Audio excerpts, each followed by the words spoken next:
Hey guys, it's Nurse Jet, Nursing the Truth. I hope everyone is having a great day.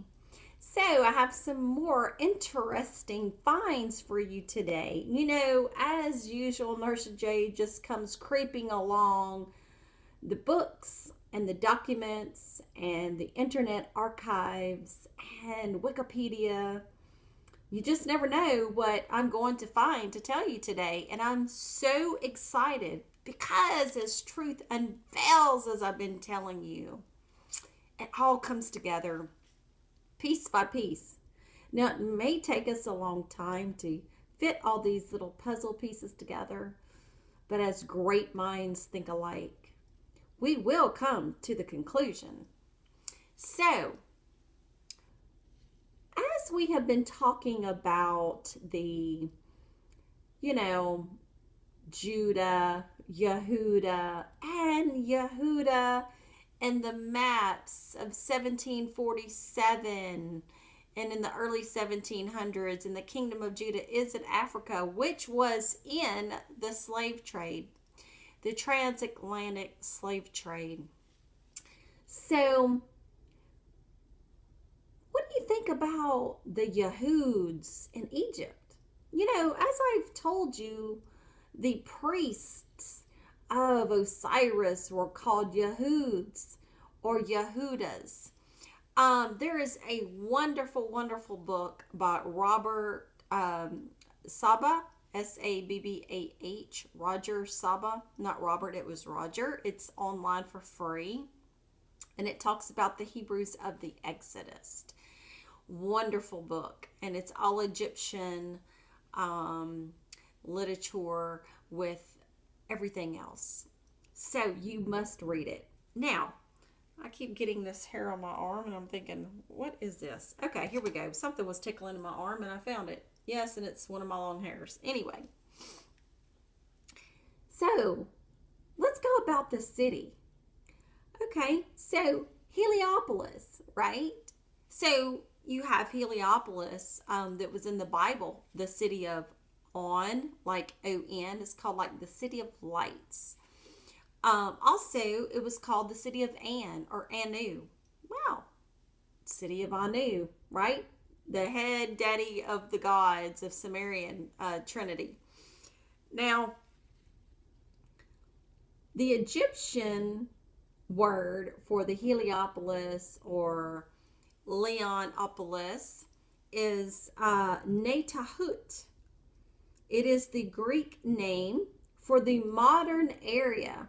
This is called Tell-El-Yahudiya, okay? Or the Egyptian Arabic for Jewish mound. Hell, that's a deeper subject. So, in Heliopolis, the city of On, the city of Anu, which were your high priest in Egypt, friends, one of the most elaborate cities where the high priest were. Now, the city of Thoth or Hermopolis, where you get Hermes from the Greeks when they came in for Thoth. They were a very, powerful priesthood as well. And you had Memphis was Ptah. But Osiris was at Heliopolis. And you had his priesthood, the Yahuds. I dare you to find this information.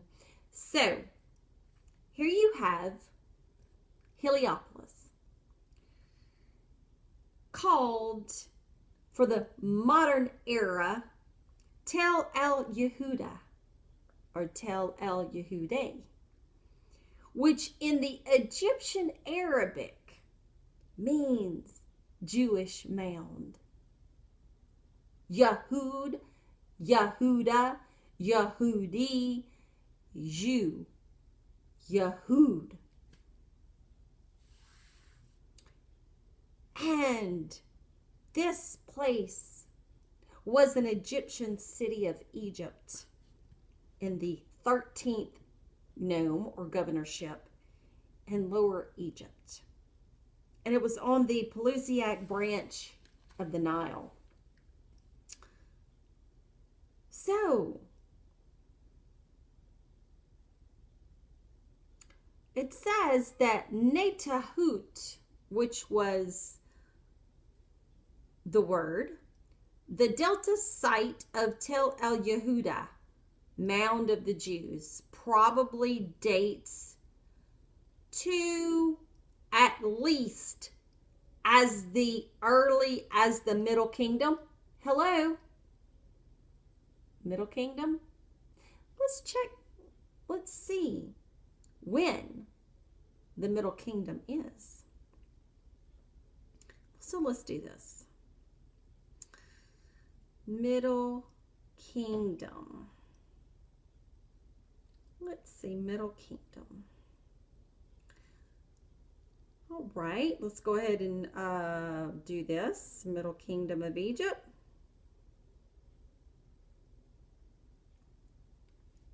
Oh, 2050 BCE to around 1710 BCE. So, during the Middle Kingdom period, Osiris became the most important deity in popular religion. Oops! Check it, Nurse J. You know your stuff, baby. Okay, and it's right here, friends. Right here.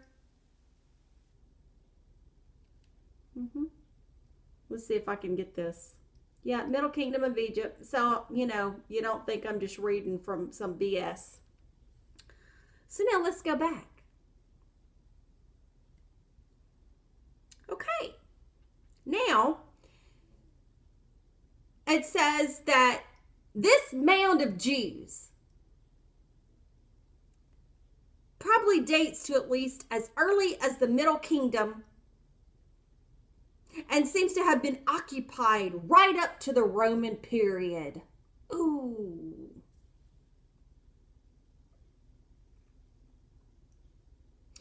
Tell-El-Yahudiya was first excavated and published by Neville in 1890 and Petrie, Sir William Petrie, in 1906, and later investigated by Dubuisson for the French Archaeological Institute. So, in the reign of Ptolemy Philometor, he was lived between 180 to 145 BCE.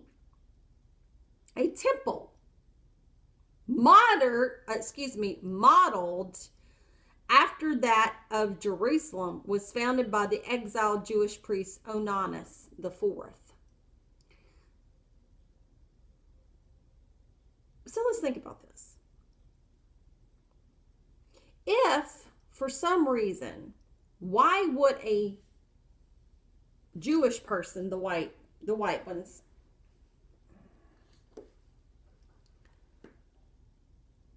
come back into Egypt? Because Josephus talks about this. Why would he come out of this, quote, Jerusalem to go into Egypt and then let him build a temple in Egypt? But I thought that these were your slave holders and your captives. Why would you want to go back and build a temple in Egypt?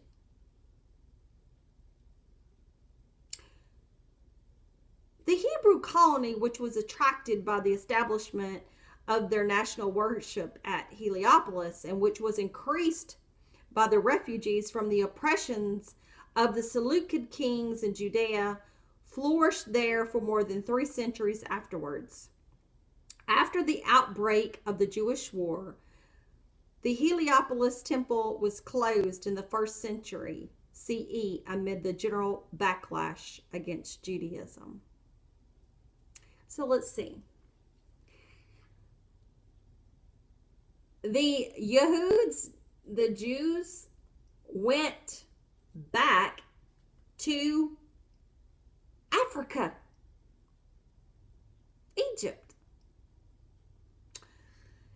And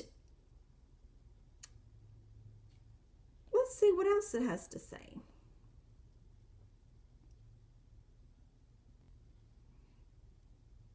Now, what I just read to you was so you won't think I'm making it up, people.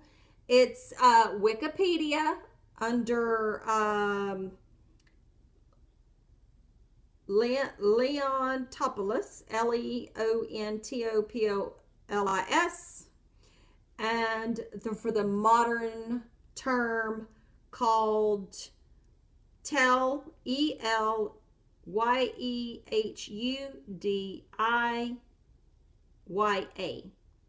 Egyptian Arabic Jewish mound.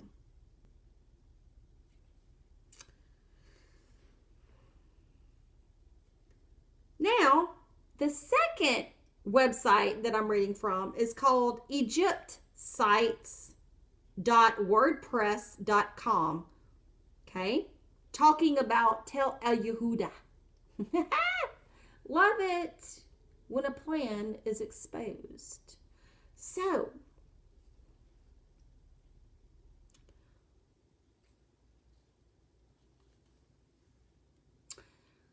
the Delta site of Tell-El-Yahudiya, let's go back. The Delta site of Tell-El-Yahudiya, mound of the Jews, which was in Heliopolis, which was in the religious site of Osiris in the Middle Kingdom of 2050 BCE to approximately 1710 BCE. Because, as you know, the priest of Osiris, the high priest, were called Yahuds or Yahudas. Oh, friends, do your research and you will find who the real Jews were. Now, but it's not the religion. The religion that those people had was not what some of these carry, you see. Now,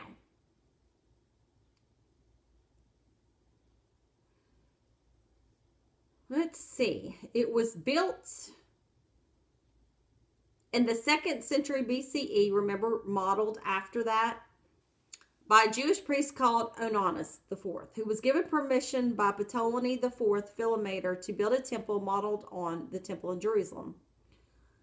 The town was constructed for Jewish exiles from Jerusalem and flourished for 200 years before the temple was closed by Vespasian in 71. Okay, so let's think about this.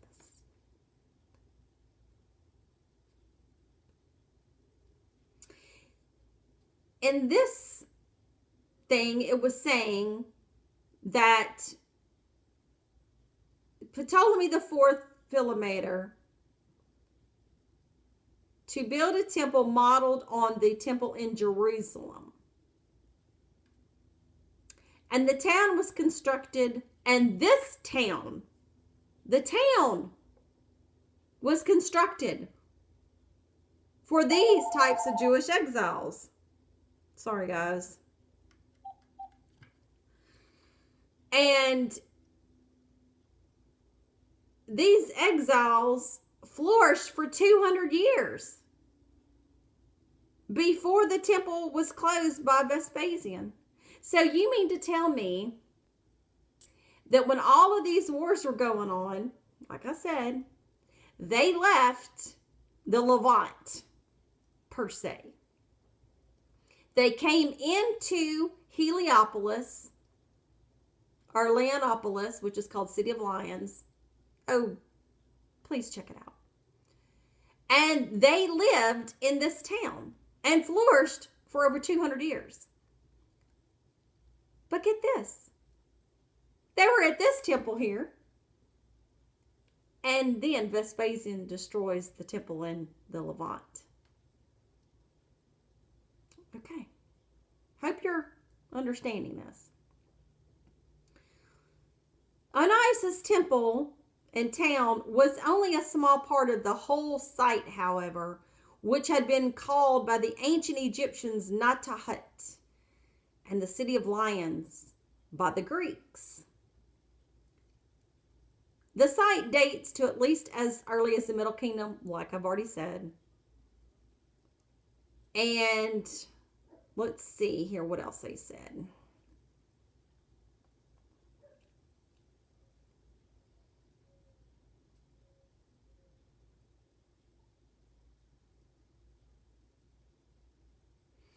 They do talk about the Hyksos people, but it says that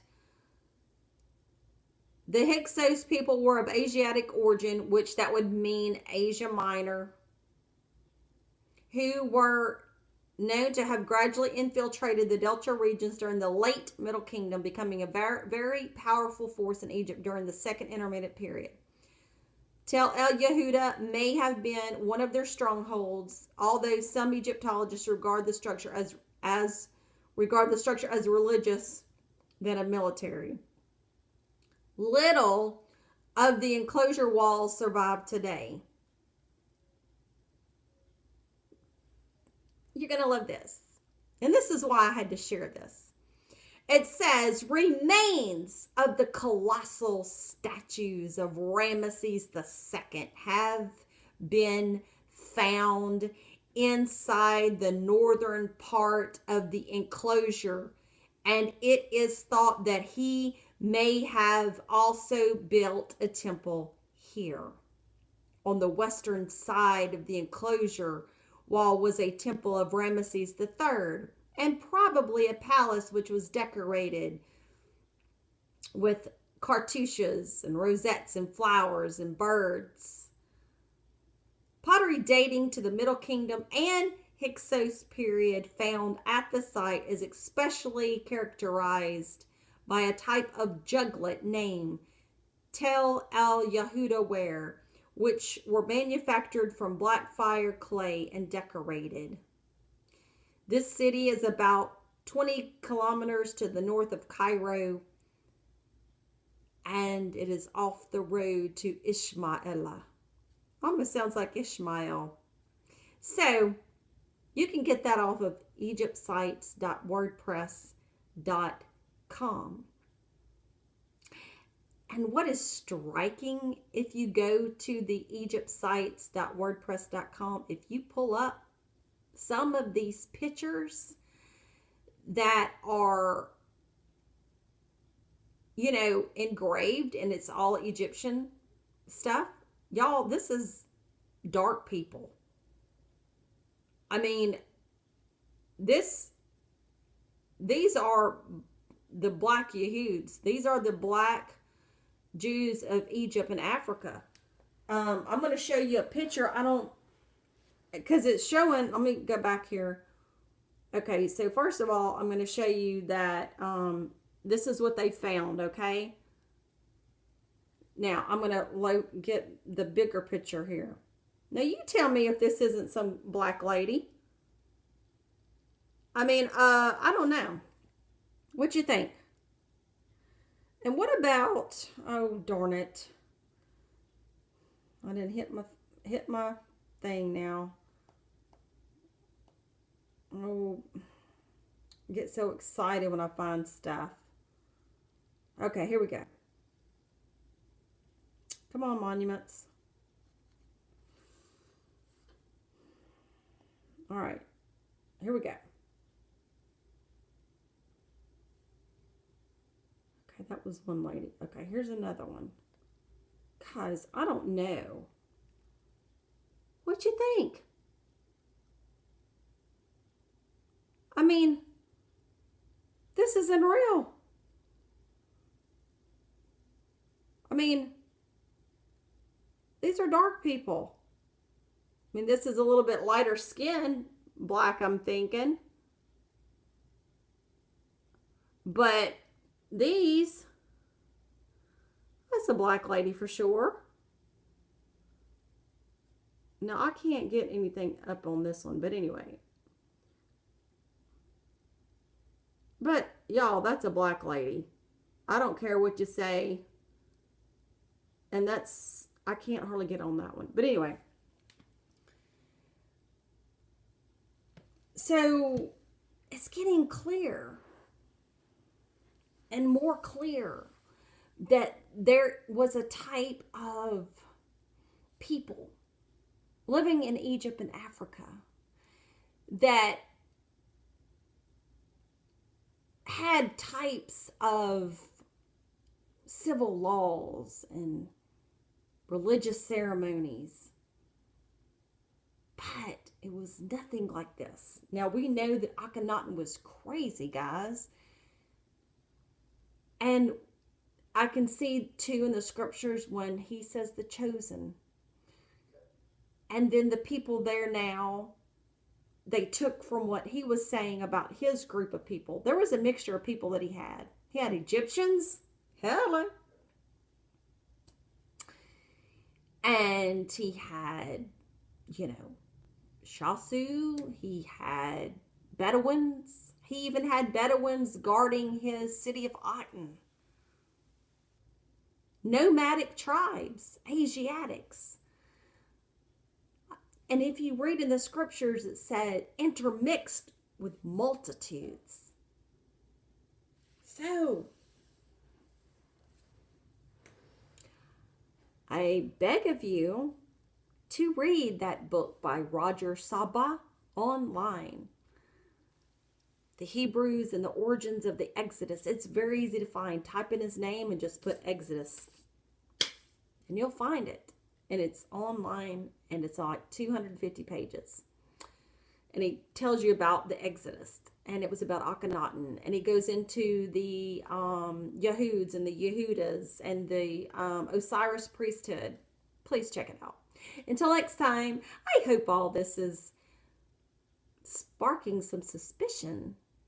So anyway, as Nurse J says, everything comes back to Egypt and Africa, and Ethiopia and Nubia is the oldest civilizations even before my beloved. So anyway, everything streams uphill because, as we know, the very first nomes were in Upper Egypt, and then it goes all the way to Lower Egypt, which is the Delta Nile, that looks so beautifully as a lotus flower. Until next time, guys, Hotep, Ashe, and we shall see you soon, guys. Bye.